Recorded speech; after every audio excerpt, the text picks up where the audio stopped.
Hey, c'est Romain, on se retrouve pour une nouvelle vidéo et on va parler d'iOS 11.2.2 qui est donc une mise à jour qui est sortie hier soir. Vous l'aurez vu dans le titre, il faut mettre à jour. Mais pourquoi est-ce qu'il faut mettre à jour? Tout simplement parce que iOS 11.2.2 contient, comme c'est écrit ici, une mise à jour de sécurité et est recommandée à tous les utilisateurs. Donc moi je vous le recommande aussi de mettre à jour tout de suite.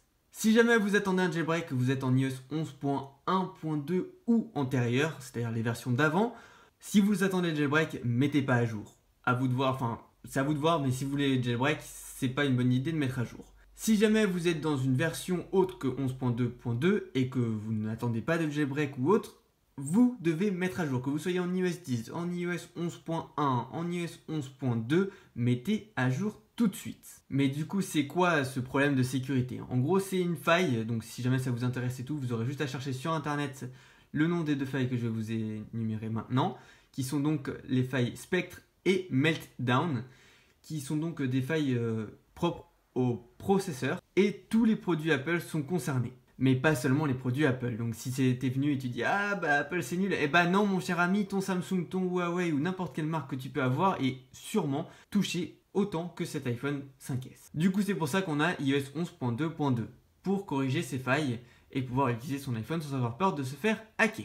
Si vous avez un Mac, vous aurez aussi une mise à jour de macOS High Sierra qui est sortie hier aussi. Elle corrigera bien évidemment la même faille, donc je vous conseille, si vous avez un Mac, de l'installer au plus vite. Après, j'ai été faire un petit tour dans l'OS et il n'y a vraiment aucune autre nouveauté. C'est vraiment juste pour corriger la faille qu'il y avait.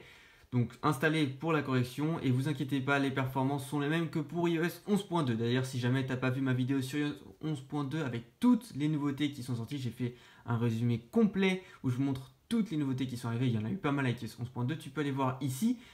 Et bien évidemment, si tu veux savoir qu'est-ce qui a changé avec iOS 11.2.1, puisque là on a 11.2.2, tu peux cliquer ici.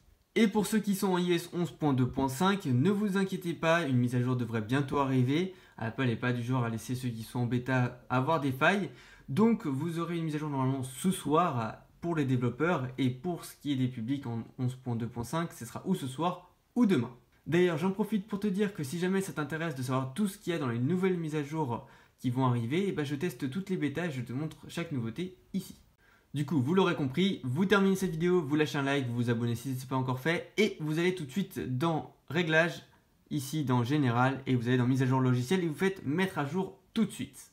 Voilà, c'est la fin de cette vidéo, n'hésite pas à la partager tout autour de toi, que les gens sachent qu'il faut mettre à jour absolument leur appareil, et n'hésite pas aussi à la liker et à t'abonner à la chaîne si ce n'est pas encore fait, et moi je vous dis à la prochaine, ciao!